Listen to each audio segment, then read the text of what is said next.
மகர ராசி அன்பர்களே, உத்திராடம் 2, 3, 4 நட்சத்திர பாதங்களையும், திருவோணம் 1, 2, 3, 4 நட்சத்திர பாதங்களையும், அவிட்டம் 1, 2 ஆக இந்த 3 நட்சத்திரங்களையும் 9 நட்சத்திர பாதங்களை உள்ளடக்கிய உங்களுக்கு இந்த வைகாசி மாதம் எப்படி இருக்கும்னு பார்க்கும் பொழுது, உங்கள் ராசியை குருவினுடைய பார்வை கிடைக்கப் பெறுகிறது. இது உங்களுக்கு அனைத்து விதத்திலும் மேன்மையை தரக்கூடிய அமைப்பு. என கடந்த 2.5 வருடங்களாக உங்கள் மனதில் இருந்து வந்த அத்தனை விதமான பிரச்சனைகள் விலக இருக்கிறது. மனம் நன்றாகவே இல்லை. எது செய்தாலும் ஏதாவது ஒரு தொந்தரவு, ஒரு உபத்திரம் என்று இருந்த இந்த மகர ராசி என்பர்களுக்கு இந்த மாதத்திலிருந்து அந்த குருவின் பார்வை உங்கள் ராசியின் மீது பதிகிறது. கடவுளினுடைய அனுகிரகம் உங்களுக்கு கிடைக்கப் பெறுகிறது. பெரியோர்களின் ஆசீர்வாதம், குருவார்களினுடைய ஆசீர்வாதம் கிடைக்கப் பெறுகிறது. அப்போ உங்களுடைய உயிர் தலை மூளை என்பது இதுவரைக்கும் ஒரு குழப்பத்தில் இருந்த தன்மை அத்தனையும் விடுபட்டு புத்துணர்வு கிடைக்கக்கூடிய ஒரு அற்புதமான ஒரு மாதமாக உங்களுக்கு அமைய இருக்கிறது. எந்தெந்த விஷயத்தில் தடைபட்டு கொண்டிருந்ததோ அத்தனை விஷயங்களும் இப்போ எளிதாக நடைபெறும்.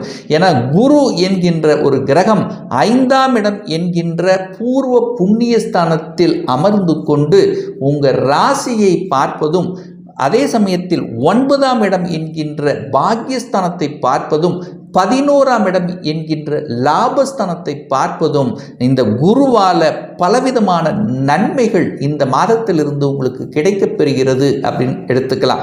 அதே சமயத்தில் பார்த்தீங்கன்னா, திருமணம் சார்ந்த சுப காரியங்கள் நடக்குமா என கடந்த காலத்தில் ஏதாவது ஒரு ரூபத்தில் தொந்தரவாக இருந்தது. என்னுடைய வயதுக்கு உடையவர்கள் எல்லாம் திருமணம் ஆகிவிட்டது, எத்தனையோ வரன்கள் பார்த்தோம், தட்டி போய் கொண்டே இருந்தது. ஒரு மாதிரியா மன அழுத்தத்தில் இருந்தவர்களுக்கெல்லாம் இப்போ திருமணம் சார்ந்த சுப காரியங்கள் இனிதே நடைபெறக்கூடிய தன்மை.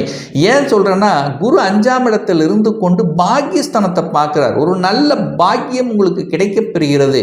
லாபஸ்தானம், மனமகிழ்ச்சி, சந்தோஷம் இல்லாதவர்களுக்கு இப்போ சந்தோஷப்படக்கூடிய நல்ல விஷயங்கள், திருமணம் சார்ந்த சுப காரியங்கள் என உங்க மகர ராசிக்கு ராஜயோகத்தை தரக்கூடிய ஒரு கிரகம் அப்படின்னா அது சுக்கிர பகவானை சொல்லணும். ஏன்னா ஒரு 5ஆம் அதிபதியும் ஒரு 10ஆம் அதிபதியாக இருக்கக்கூடிய சுக்கிரன், களத்திர காரகன் என்று சொல்லக்கூடிய சுக்கிரன் 5ஆம் இடத்துல இந்த மாதம், அதாவது வைகாசி மாதம் 6ஆம் தேதி ஆட்சி பலத்துடன் வலிமையாக உட்கார்ந்திருக்க போறார்.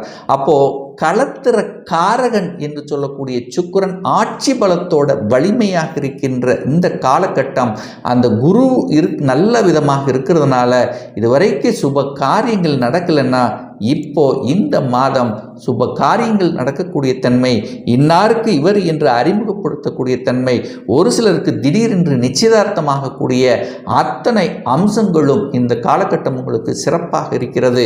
காதல் சார்ந்த விஷயத்தில் தொந்தரவாக இருந்தவர்கள், காதல் ஒரு 2-3 வருடங்களாகவே காதலில் இருந்து கொண்டு சில பிரிவினைகளையும் சில கஷ்டங்களை அனுபவித்துக் கொண்டிருந்தவர்கள் இப்போ இந்த காலகட்டம் ஒன்றிணைவதற்கான வாய்ப்புகள், திருமணத்துக்கு செல்லக்கூடிய சந்தர்ப்பங்களை உருவாக்கும். அதே சமயத்தில் கணவன் மனைவி 2 பேரும் இருந்து பிரிந்து ஒரு மாதிரியான ஒரு டிவோர்ஸ் அந்த லெவலுக்கு போனவங்க கூட இப்போ ஏதாவது ஒரு பேச்சுவார்த்தையின் மூலம் சரி செய்யக்கூடிய வாய்ப்புகளும் இந்த காலகட்டம் உங்களுக்கு சிறப்பாக இருக்கிறது என்பதை உறுதியாக சொல்லலாம். அதே சமயத்தில் தொழில் சார்ந்த விஷயங்கள், வேலை சார்ந்த விஷயங்கள், வியாபாரம் சார்ந்த விஷயங்கள் எப்படி இருக்குன்னு பார்க்கும் பொழுது 10ஆம் அதிபதி ஆட்சி பலத்துடன் வலிமையாக இருக்க போகிறார்.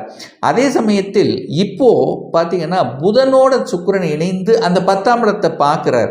புதனுங்கிறது யாரு? 9க்குரியவன், பாக்கியஸ்தானத்தின் அதிபதி, தொழில் ஸ்தானத்தின் அதிபதியோடு இணைந்து கொண்டு அந்த 10ஆம் இடத்தை பார்ப்பது நிச்சயமாக தர்ம கர்மாதிபதி யோகம் உங்களுக்கு கொடுக்க போகிறது. தொழிலில் மேன்மை இருக்க போகிறது. 2.5 வருடங்களாக தொழில் சார்ந்த விஷயம், வியாபாரம், வேலையில் பல அவஸ்தைகளை ஏற்படுத்தி கொண்டிருந்த உங்களுக்கு இந்த மாதத்திலிருந்து அந்த அவஸ்தைகள் எல்லாமே விலக காத்திருக்கிறது.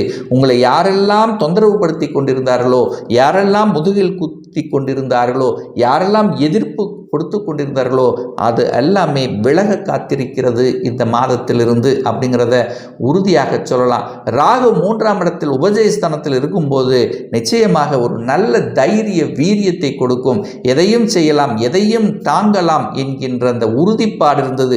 என கடந்த சில வருடங்களாக 2.5 வருடங்களாக மனதில் உறுதி இல்லாமல் இருந்தது, தெம்பில்லாமல் இருந்தது, எதை செய்தாலும் ஏதாவது ஒரு விரக்தி இருந்தது.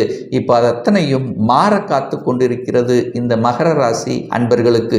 வெளிநாட்டு சார்ந்த விஷயங்கள், அந்நிய மதத்தின் மூலமாக அனுகூலங்கள், மேன்மைகள், சிறுதூர பிரயாணங்கள் மூலமாக அனுகூல பாக்கியங்கள் ஏற்படக்கூடிய தன்மை, ஒரு சிலருக்கு ரியல் எஸ்டேட் சார்ந்த துறையில் ஒரு நல்ல வளர்ச்சி கொடுக்கக்கூடிய தன்மை, வண்டி வாகனங்கள் இந்த மாதிரி உதிரி பாகங்கள் விற்கக்கூடிய அதை சார்ந்த துறையில் இருக்கின்றவர்களுக்கும் நல்ல ஒரு லாபத்தை தரக்கூடிய, வளர்ச்சி தரக்கூடிய, அதை அடுத்த லெவலுக்கு அடுத்த பரிணாமத்துக்கு எடுத்து செல்லக்கூடிய வகையில் இந்த மாதம் இருக்கிறது. சுக்கிரன் நன்றாக இருக்கிறார். உங்களுக்கு யோகத்தை தரக்கூடிய, மகர ராசிக்கு யோகத்தை தரக்கூடியவர் சுக்கிரன். அந்த சுக்கிரன் அருமையாக இருக்கின்ற காரணத்தால் பூர்வ புண்ணிய ஸ்தானத்தின் அடிப்படையில் பூர்வீகம் சார்ந்த விஷயத்தில் இருந்து வந்த பிரச்சனைகள் தீர்ப்பதற்கு இந்த மாதம் உங்களுக்கு ஒரு நல்ல அனுகூல மேன்மை தரக்கூடிய தன்மையில் இருக்கிறது. அப்போ பூர்வீகம் சார்ந்த பிரச்சனைகள், தகப்பன் சார்ந்த விஷயத்தில் இருந்து வந்த தொந்தரவுகள் இது எல்லாமே விலக இருக்கிறது. சூரியனும் குருவும் இணைந்து இருக்கின்ற இந்த காலகட்டம் பார்த்தீங்கன்னா உங்களுக்கு சிறப்பை ஏற்படுத்தி கொடுக்கக்கூடிய தன்மை. என 8க்குரியவனும் 12க்குரியவனும் இணைந்து இருக்காங்களவா, கெட்டவன் கெட்டிடில் அப்படிங்கிற மாதிரி 8 12ஆம் அதிபதிகள் இணைந்திருக்கிறதுனால ஒரு சிலருக்கு திடீர் அதிர்ஷ்ட யோகத்தையும் உங்களுக்கு தரக்கூடிய தன்மையில் இருக்கு. அரசு சார்ந்த விஷயத்தில் திடீர் ப்ரமோஷன், இடமாற்றம் கிடைக்கக்கூடிய வகையிலும் இருக்கிறது. ஆனால் அதே சமயத்தில் பார்த்தீங்கன்னா அந்த சூரியன் சுக்கிரனோடு சேர்ந்து இருக்கிறதுனால காதல், ஏன்னா 5ஆம் அதிபதியும் 8ஆம் அதிபதியும் இணைகிறார் அல்லவா, அப்போ சின்ன சின்ன கருத்து வேறுபாடுகள் வருவதற்கான வாய்ப்புகள் இருக்கு. அதற்கு நீங்கள் இடம் கொடுக்க வேண்டாம். ஒரு நல்ல வேலை அமையும், படித்த படிப்புக்குண்டான வேலை அமையும். ஏதோ ஒரு வேலையில் இருந்தவர்களுக்கு வேலை மாற்றம் செய்வதற்கு ஒரு உகந்த காலகட்டமாக இருக்கிறது. திருமணம் சார்ந்த விஷயங்கள், கூட்டு தொழில் சார்ந்த விஷயங்கள் இருந்து வந்த பிரச்சனைகள், நண்பர்களுக்கு உள்ள பிரச்சனைகள் எல்லாமே தீர்வதற்கும் புதிய நண்பர்கள் அறிமுகப்படுத்துவதற்கும் இந்த காலகட்டம் உங்களுக்கு சிறப்பாக இருக்கிறது.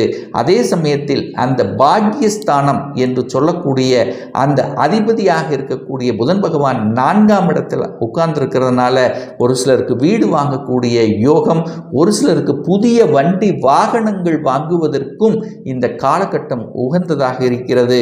அதாவது எதை வாங்கலாம், எதை வாங்கக்கூடாது, ஒரு மாதிரியான ஒரு குழப்பமாக இருந்தது. இப்போ வீடு வாங்கலாமா வேண்டாமா, ஒரு இடத்தை வாங்கி போட்டுடலாமா, இந்த மாதிரியான ஏதாவது ஒரு குழப்பம் மட்டும் இருந்தவர்களுக்கு தெளிவு கிடைக்கக்கூடிய ஒரு மாதமாக உங்களுக்கு அமைகிறது. ஒரு நல்ல ஸ்ட்ராட்டஜி பிளான் வகுத்து திறம்பட கையாளக்கூடிய தன்மை, எதை எப்படி பேசணும் அது கச்சிதமாக பேசக்கூடிய தன்மையும் இந்த காலகட்டம் உங்களுக்கு சிறப்பாக இருக்கு. லாபஸ்தானத்தின் அதிபதியாக இருக்கக்கூடிய செவ்வாயும் இந்த மாதம் பார்த்தீங்கன்னா, அதாவது வைகாசி 19ஆம் தேதி ஜூன் மாதம் 1ஆம் தேதி ஆட்சி பலத்துடன் இருக்க போகிறார். அப்போ செவ்வாய் லாபஸ்தானத்தின் அதிபதி 4ஆம் அதிபதியாக இருந்து அப்போ என்னாகு உங்களுக்கு மகிழ்ச்சியும் சந்தோஷத்தை கொடுக்க இருக்கிறது. இடம், வீடு, வண்டி, வாகனம் இது அத்தனை சுகஸ்தானத்தை பெருக்கிக் கொள்வதற்கும் சிறப்பு. தாயின் மூலமாக இருந்து வந்த பிரச்சனைகள் தீர்வதற்கும் இந்த மாதம் உங்களுக்கு சிறப்பாக இருக்கு. தாயும் தந்தையும், அதாவது இதுவரைக்கும் ஏதாவது ஒரு கருத்து வேறுபாடு இந்த மாதிரியான பிரச்சனை இருந்து கொஞ்சம் அப்படி இடைவெளி இருந்தவர்கள் கூட இந்த மாதம் ஏதாவது ஒரு சுப காரியத்தினாலோ இல்லை ஏதாவது ஒரு விஷயத்தில் இணைவதற்கான வாய்ப்புகள் உங்களுக்கு பிரகாசமாக இருக்கிறது. அதே சமயத்தில் குழந்தை பிறப்பு சம்பந்தப்பட்ட விஷயத்தில் அனுகூலத்தை கொடுக்கக்கூடிய ஒரு நல்ல மாதம்.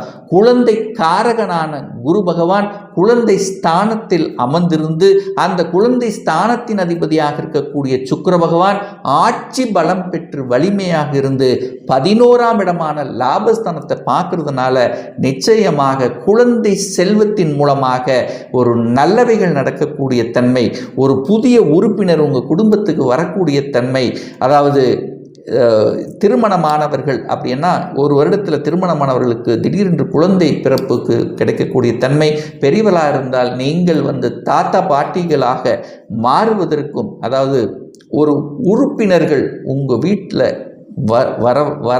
வந்து அதன் மூலமாக சந்தோஷத்தையும் பாக்கியத்தையும் அனுபவிக்கக்கூடிய நற்செயல்களை நடக்கக்கூடிய பாக்கியம் அப்படின்னு என்ன, தன பாக்கியம் கிடைக்கலாம், குழந்தை பாக்கியம் கிடைக்கலாம், திருமண பாக்கியம் இருக்கலாம், ஸோ ஒரு நல்ல வேலை பாக்கியம் கிடைக்கலாம். ஸோ இந்த மாதிரி ஏதாவது ஒரு பாக்கியங்கள் கிடைக்கக்கூடிய ஒரு அற்புத மாதமாக அமைகிறது இந்த மகர ராசி அன்பர்களுக்கு. ஒரு நல்ல தெய்வ வழிபாடு அப்படின்னு எடுத்துக்கொண்டால் உங்களுடைய குடும்பஸ்தானத்தில் சனி பகவான் அமர்ந்திருக்கின்ற காரணத்தால் ஒவ்வொரு சனிக்கிழமை அன்று நீங்கள் ஆஞ்சநேய பகவானை சென்று வழிபடும் போது நிச்சயமாக குடும்பத்தில் இருந்து வந்த சின்ன சின்ன பிரச்சனைகளும் சரியாகுங்கிறதுல எந்தவித மாற்று கருத்தும் கிடையாது.